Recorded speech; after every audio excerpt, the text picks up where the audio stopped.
Lurking in the gloomy depths of a Scottish lake is a legend of mythic proportions: the Loch Ness Monster. Despite today's sophisticated surveillance and thousands of sightings over the centuries, it continues to escape detection. Now, scientists are honing in on the real dragons that haunted the deep 100 million years ago.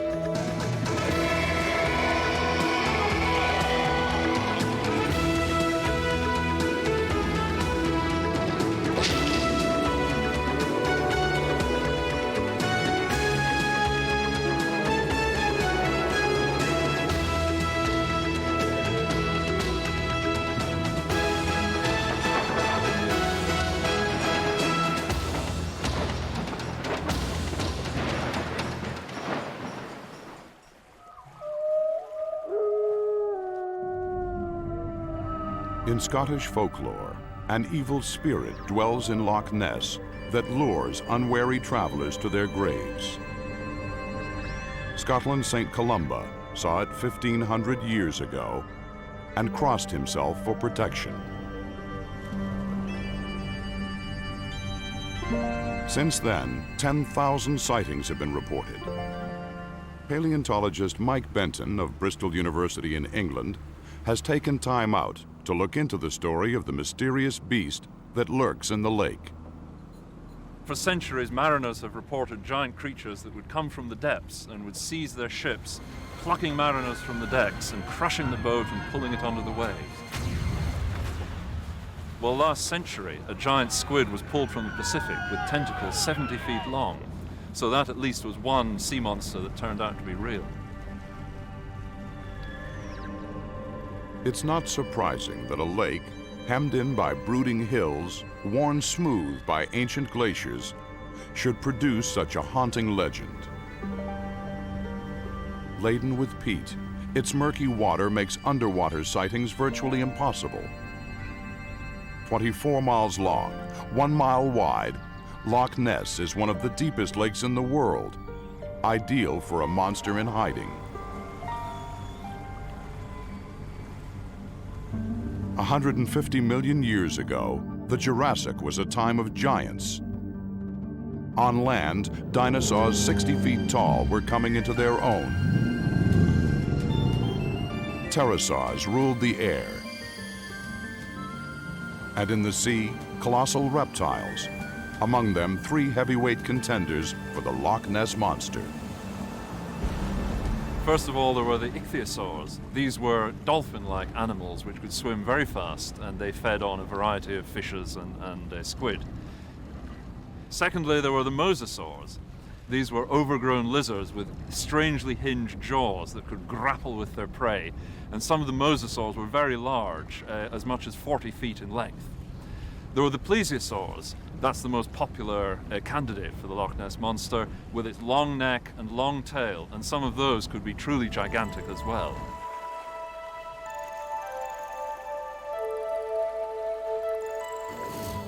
These fantastic creatures did exist. Could one of them have pulled off the great escape from Jurassic Park?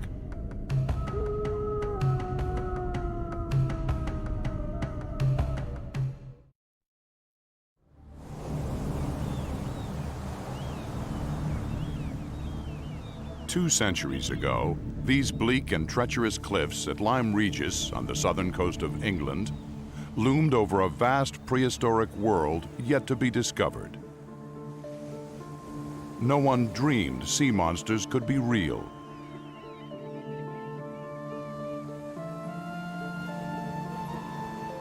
But one day in 1810, young Mary Anning was scouring the beach, looking for fossil shells to sell to support her widowed mother. Although she had no formal training, 12-year-old Mary knew enough to recognize the unusual bones protruding from the cliff. They belonged to the first complete skeleton of an ichthyosaur ever found. no one appreciates the significance of the discovery more than paleontologist Hugh Torrens.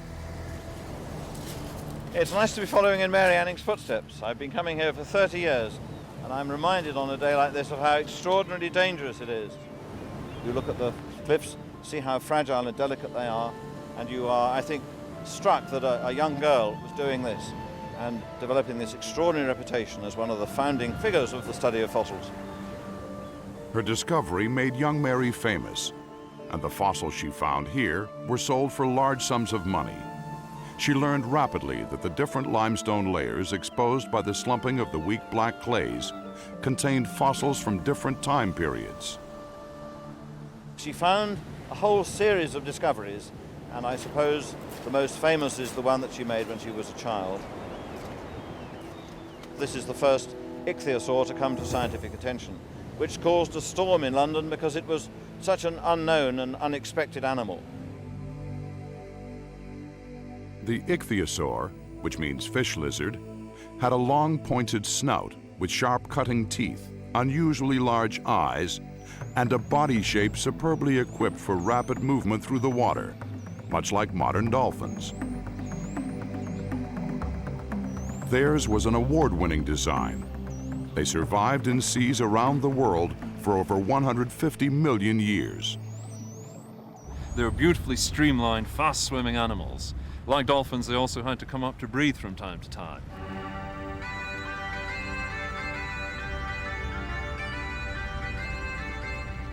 I'm surprised I haven't seen one yet. Scotland is not the only country haunted by a legendary sea dragon. Canada's most famous monster, Ogopogo, lives in Okanagan Lake, a deep finger lake in British Columbia. And the director of the Department of Fisheries for Quebec also officially announced that a strange, large animal is living in Lake Pohenegamook, the Indian word for monster.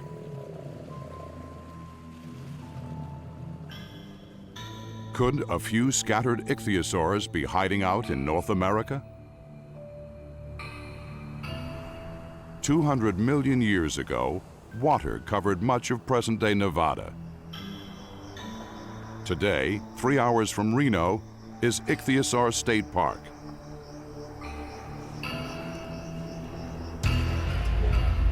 Jennifer Hogler is the resident paleontologist. The main feature of the park is a collection of fossils so large it can't be moved, and is protected by a building known as the Ark.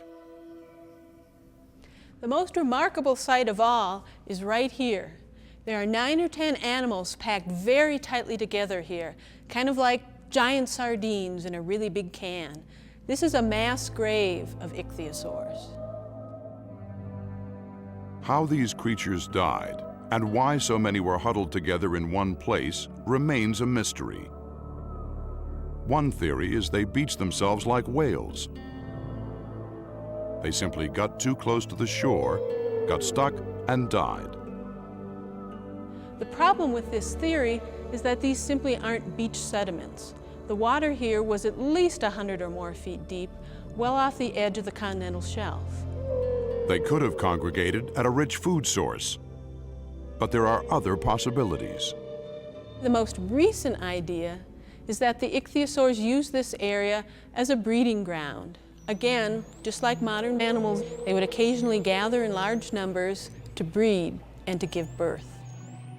Fossil evidence reveals that ichthyosaurs gave birth to live young, tail first like modern dolphins, to prevent them from drowning. A remarkable fossil in the Natural History Museum in London captures an ichthyosaur being born. The stress of the birth must have killed both mother and baby. Together, they drifted to the bottom to be frozen in time.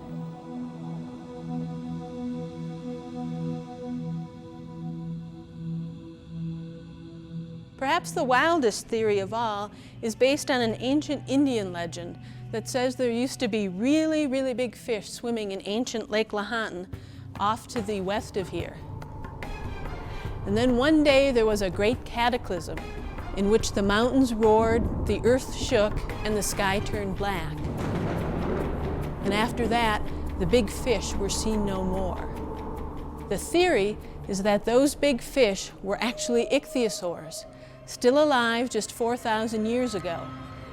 And the cataclysm was the impact of a large meteorite that landed in the lake and splashed the broken bodies of these ichthyosaurs 100 miles to where they landed here on the hillside where we find them today.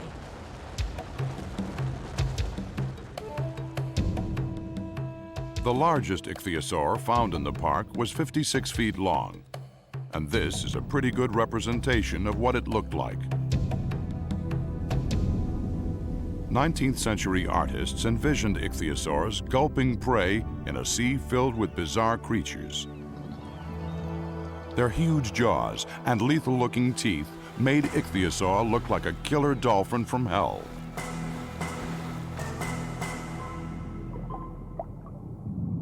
But feeding underwater poses special problems. On land, a predator can bite its prey, brace itself against the ground, then pull its victim down using the force of gravity.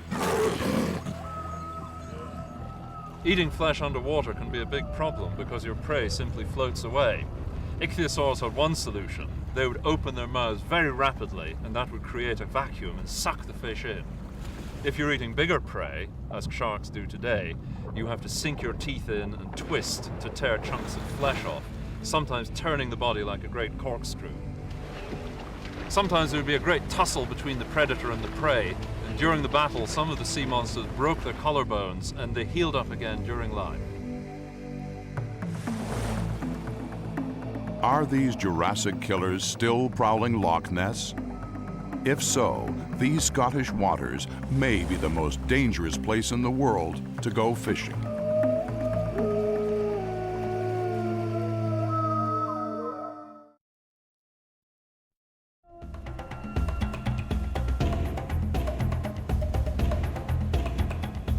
It was dusk on a summer's evening in 1934 when a local chauffeur, Alfred Cruikshank, was driving along the hazardous north bank of Loch Ness.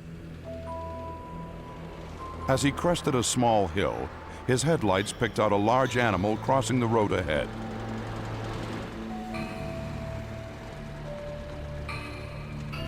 Later, he reported seeing a large humped body, standing 4 feet high, with its belly trailing on the ground.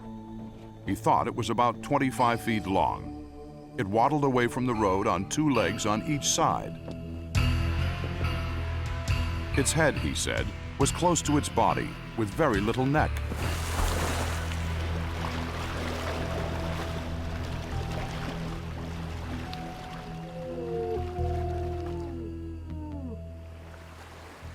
Well, is this just another tall tale, or did Cruikshank see something real? Were there really 25-foot-long sea monsters? 200 years ago, a large skull was found in a quarry in Holland, and it caused quite a stir. This fossil of a monster called mosasaur was so famous that at the Battle of Maastricht in 1795, Napoleon was ordered to deliver it to Paris, to Baron Georges Cuvier, the leading paleontologist of the day. The battles at sea rivaled the battles on land among paleontologists and philosophers. In the 18th century, the prevailing view was that the Earth was only a few thousand years old, and the concept of extinction didn't exist. Cuvier showed that millions of years ago, giant reptiles roamed the seas, then vanished. Their fossils proved they once existed. In a warehouse in North Dakota, Mike Trebold is assembling a monster mosasaur. Rescued from a museum basement after more than 100 years, he put it together in double-quick time, especially for this film. It's the largest mosasaur ever found. There's the 10-foot mark right there. Okay, there's the 22-foot mark. 31 feet. 45 feet, 3 inches. Even Mike Trebold is impressed. From the tip of the snout to the back of the rear jaw, 6 feet 3 inches. And each of the teeth are about 3 inches long. Well, I wouldn't make much more than a quick snack to one of these. One of the world authorities on mosasaurs is Gordon Bell of the South Dakota School of Mines. The tail of the mosasaur was the main propulsive organ. It was moved from side to side like a modern eel swims, and that gave it a great deal of thrust and power, which made it an excellent ambush predator. The limbs are used mainly for steering. The front limbs especially were used for steering right or left, up or down, while the hind limbs were used to bring the body into line to control pitch and yaw, much like a modern airplane. The lower jaw has a joint right in the middle, and at the back there is a rotating hinge. In the front there is a very loose tendinal connection, and this allows the lower jaw to flex inwards and backwards, and that would force the food right down the animal's throat.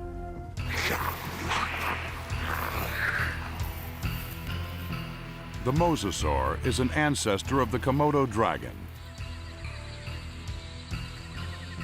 It's believed they crawled onto the land to lay their eggs, but like sea turtles, their paddles would not have been able to lift their massive bodies off the ground.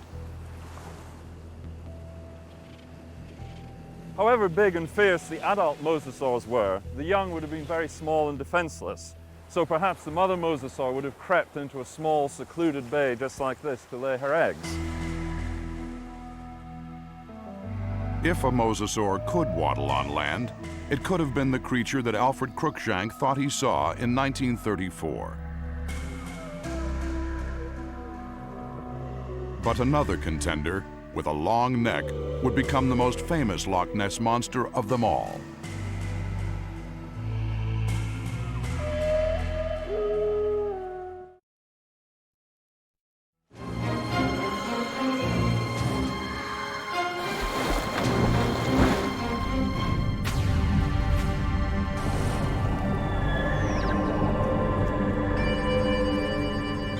On the afternoon of June the 1st, 1994, Fiona Mackay and her friend Errol David were driving along the lake when they thought they saw something.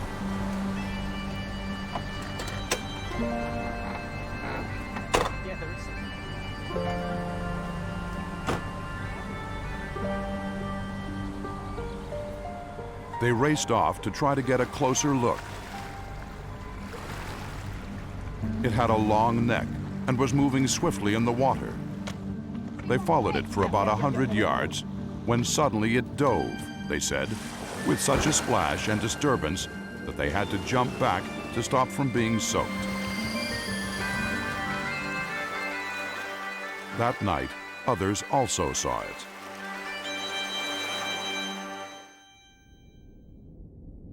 A long neck is the most common feature reported. The description fits another Jurassic sea dragon, Plesiosaurus, also first uncovered in the limestone cliffs at Lyme Regis.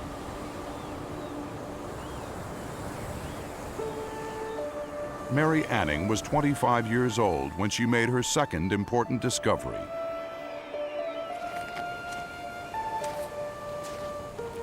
It was on a bitter December morning in 1823, after winter storms had battered the coast, that Mary went out as usual, blind to the dangers of these treacherous cliffs. There, she found a complete skeleton of the animal that would make her famous. Her achievements as an adult were even more extraordinary than her childish achievements, in my opinion. The most extraordinary in the world of science was her discovery of the world's first complete plesiosaur, this wonderful marine reptile with an enormously long neck. And it was such an extraordinary discovery that drawings were sent of it that she had made to Paris, where the world's expertise existed, and the Parisian experts said this was a forgery. They suspected that these collectors were forging fossils, corrupting the scientific record. And when an ordinary working-class girl was shown to be correct and the world's leading scientist was shown to be wrong, that gave her a credibility which she never lost. And nobody ever after, in the remaining 24 years of her life, checked or questioned her finds. She was an enormously authoritative figure. Like St. George, Mary Anning had slain the mythical dragon. Now she too would enter the realm of legend and become known as St. Georgina of Lyme Regis for her discoveries proving the existence of ancient reptiles.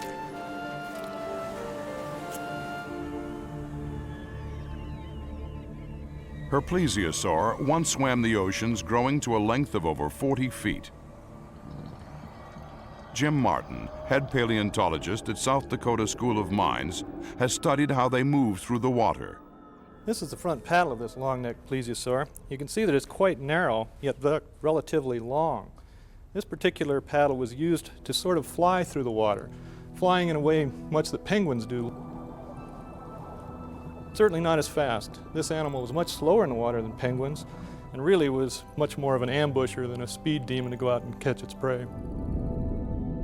One curious feature of plesiosaurs, they swallowed stones. Over 250 of these stones were found in the stomach of this giant plesiosaur. The stones were probably used for a number of purposes.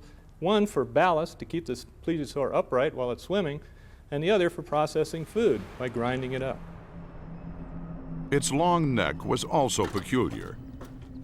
Any movement of its head and the animal would veer off course. But it also had the advantage that its head could encounter a school of small prey before its body was detected. Ambush by stealth meant no creature was safe from a surprise attack.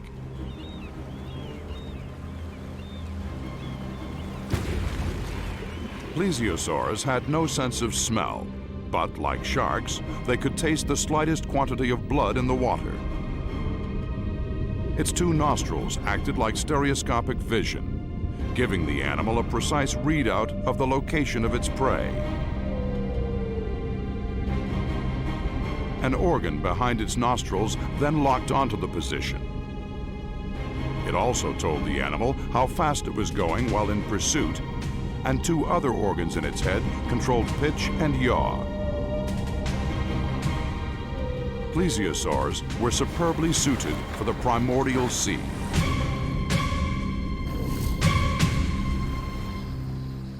Stranger and more terrifying than any creature in legend, they flourished for over 100 million years.